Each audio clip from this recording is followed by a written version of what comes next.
So I'm going to start off the extra part by showing you the good ending of Link's Awakening.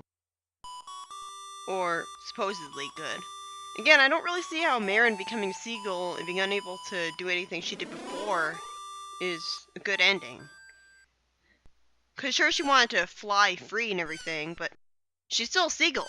She can't interact with any of her loved ones, or have opposable thumbs or anything.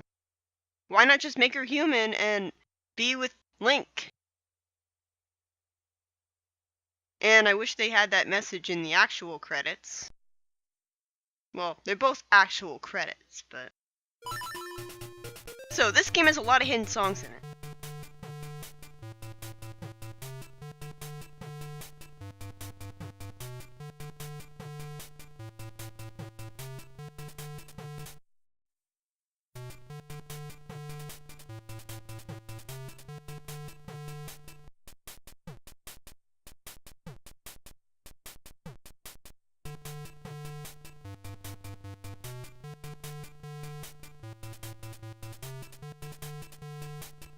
In the German version of the original Link's Awakening,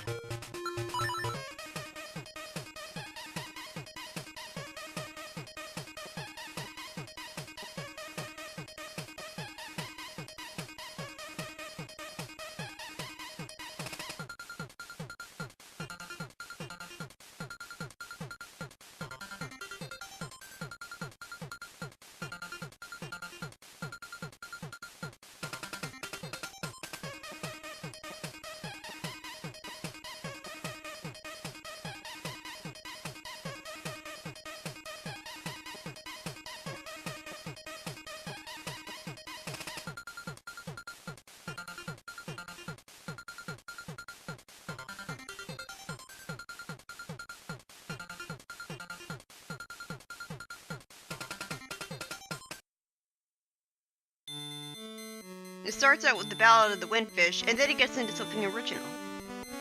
I believe Totaka and Moise are both sound composers for the game.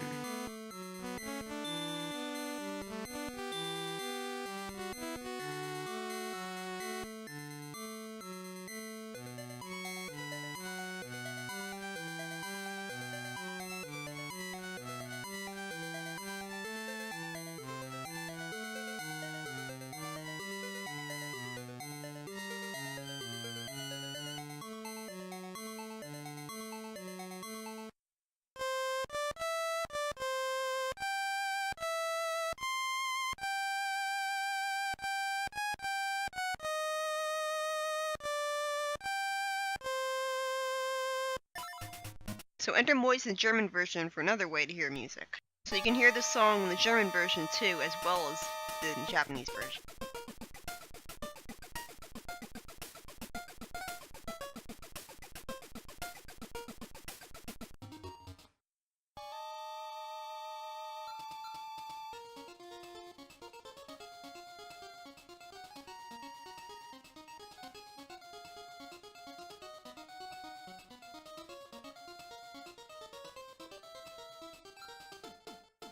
So I would have preferred a second quest over just having a hidden song, because Zelda 1 rewarded you for having a file named Zelda with the second quest.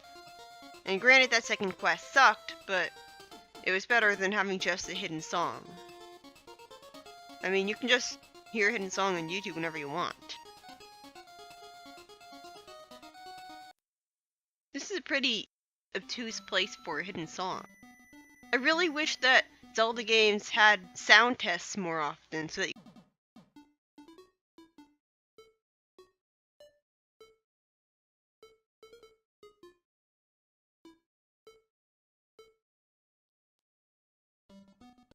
Alright, so now the extra video is really getting active.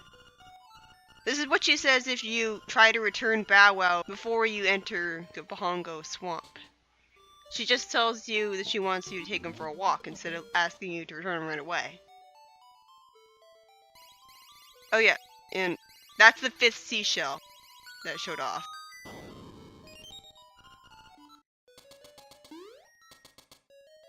And because of the way corners are programmed in this game, some of them you can lift up and they're just boulders. And the stupid thing is that you can actually trade away your Roc's feather and lose it. And that's what I just showed off. You can use the level 2 sword to defeat this guy, as I showed off here. There's plenty of differences between the original version of the game and the DX version. For one, they use owl statues instead of stone slabs in the DX version. I believe they give the same hints. And the Zora that you take a picture with isn't there at all, even though I had the magnifying glass. And the camera shop isn't there either. And there's a glitch where it tells you that you're in the mountains on the map, even though you're clearly not. An extra water tile is there in the DX version, and that prevents you from doing a glitch that makes the game unwinnable. You can do this glitch in the DX version too. Just use up the Secret Tracy's medicine, and then you'll be able to get to Turtle Rock early. And here's the most awesome glitch ever. One of the most awesome glitches, if not the most awesome, in Zelda history. If you try to do a screen transition and bring up the map at the same time, sometimes you'll end up on this next screen in the same position on the screen you were originally. This is called screen warping. It's really great for just doing a whole bunch of glitchy stuff, and it makes the game a lot more fun. I love using it, so it's a shame that it was removed from most of the DX cartridges and from some later revisions of the original cartridge. And that's the level 0 shield. I've heard that it can make it impossible to make use of the Amir shield, so be careful about getting it. Try to screen warp behind the entrance to Bottle Grotto and walk into the entrance backwards. You'll get into the dungeon, but there will be only one explorable screen. Because the bottom can't be entered, and the left leads to a huge pit full of invisible spikes. And you can actually keep Marin for the entire game. But when you get to this point, this happens. Yeah, not only does it show off extra dialogue, but she actually glitches up and looks like the ghost. And then the actual ghost follows behind you, but this is how you turn it back to normal. And here's how you steal the raft. It took multiple tries for me to get this one right though, because like it feels like I only get the screen raft glitch right a third of the time, because the timing is kind of tricky. You've gotta, if the screen starts scrolling after you bring up the map, then you know you've done it right. You can actually use this glitch to skip getting rid of Bow Wow entirely. If you pick up the stick he leaves behind and go back to where the bridge should be, you'll find a second stick waiting for you there. The glitch I'm showing off is called the magic stick. I do not have the stick at all at this point, but he thinks I did for some reason. And this is what happens when you get Marin following you when you have Bow Wow following you. You can screen warp to the left to bring the monkey with you and get him to build a bridge in the wrong place. Because you can actually bring sprites with you when you screen warp. It can potentially cause slowdown though if there's too many sprites on the screen at once. Whatever you do, don't collect the Yoshi's doll if you find it here, because it'll break the trading sequence and you won't be able to beat the game. I thought that I was stuck falling forever, but thankfully that's not the case. It's not like A Link to the Past. It's also not like A Link to the Past in that you can actually see where you are instead of wandering around blind in the Walk the Walls glitch here. The glitch I'm performing here was called Destroy the Dungeon. It doesn't look as destroying the dungeon as I thought it would though, so that's kind of disappointing. Here's a pretty easy glitch. They really should have known that you shouldn't be allowed to do that while you're in the fishing minigame. It also showed off the actual music for the fishing minigame there. It's kind of uneventful. And yeah, I got trapped there. And now to meet the fisherman's brother. That glitch is kind of hard to pull off though, because again, screen warping can be kind of a crapshoot sometimes. This is the Fisherman's Glitch World. By using screen warping, you can actually collect an extra seashell, which is pretty convenient. You need to go to the screen to the right of Marin's house, Cut down bushes to find the easiest seashell in the game, but don't collect it. Screen warp up from the top right corner of the screen, and you'll bring that seashell with you. Oh yeah, any item that you collect from a chest in a glitch world, because there are more than one, is either a power bracelet or a more powerful power bracelet if you've already collected the power bracelet. I'm not really sure why that is. But anyways, after collecting the secret seashell with that screen warping glitch I mentioned, you can actually go back to those bushes and get the seashell that shows up regularly. You can't do this glitch on the same screen twice in a row because the game knows that the secret seashell has already been collected on that screen, so the item disappears from the game.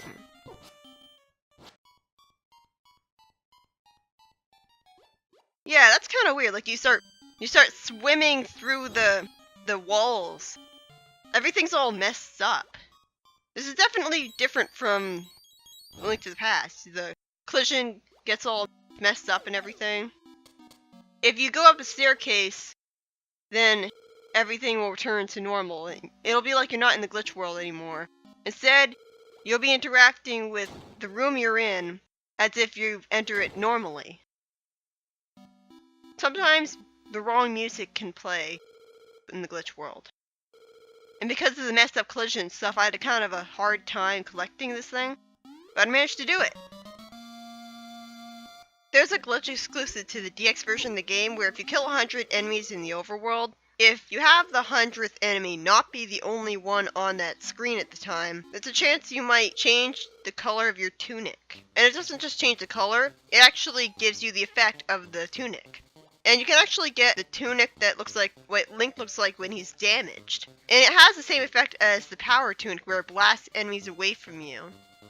If you have the boomerang and 3 pieces of heart, and you go to an area where you can leave the screen quickly that has a piece of heart, there's a glitch you can do to severely crash the game. Throw the boomerang at the piece of heart and catch it right as you start leaving the screen, and if you do it just right, when you collect a piece of heart in a screen transition, the music will go berserk, the graphics will mess up, and the game will completely crash.